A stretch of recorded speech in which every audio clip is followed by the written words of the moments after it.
Bonfire of the Vanderbilts. Written by Gerald Everett Jones.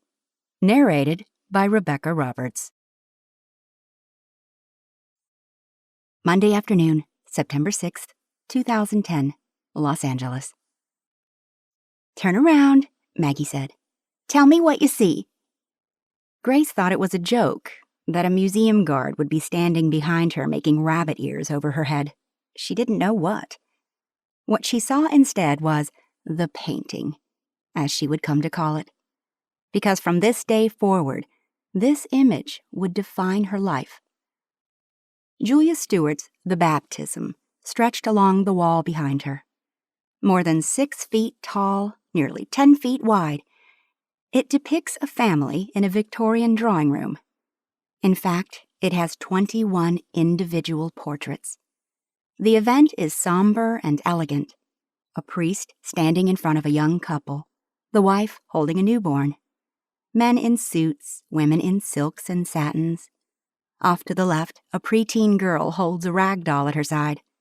A couple of restless younger boys in sailor suits look like they can't wait to race from the room. The eye surveys it all in a moment, and then comes to rest, and lingers on the reclining figure of a woman in the lower right, seated all the way across the room from the priest, the infant, and the ceremony.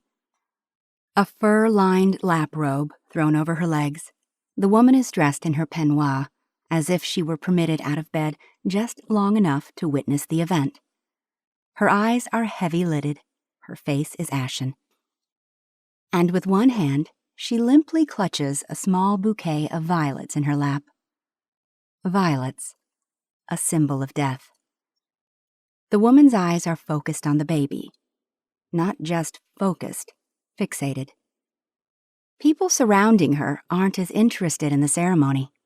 A man, perhaps her husband, sits directly behind her, his head disconsolately in his hands. Beside him sits an older, white-whiskered fellow in a smoking jacket. Her father? His? He too is downcast. Other people in the room might have their eyes on the ceremony, but their attention is really on her, on the one who was dying. Grace stared at the sick woman. Maggie studied Grace. "What do you think of it?" Maggie asked, finally. "I think the sick woman is the mother, not the woman holding the baby," said Grace. "How do I know that?" "Because it doesn't make sense otherwise," said Maggie. She waited for Grace to say something, but it never came. Her attention was on death, which was staring at life. It was so tragic. The woman would not live to see her baby grow up. It was horrible. Compounding her horror, Grace now realized, was the fact that the sick mother looked just like her, a tall, blonde beauty. No one should have to be subjected to this, not on her birthday of all days. But Grace couldn't stop staring. She knew how the woman felt. She couldn't put it into words, but she knew everything about her. Everything except the facts, of course. Maggie was the lecturer now. "The couple standing with the priest are the baby's sponsors." "That's right," Grace said. "You were raised Catholic, weren't you?" "It's not Catholic, it's Episcopal," she said. The other woman standing beside the priest is the third sponsor. They need 2 sponsors the same sex as the baby and one of the opposite. "How do you know?" Grace asked. "I've been to those churches. For a christening. The priest explained it." Maggie came closer and joined Grace in studying the painting. "Know what I think?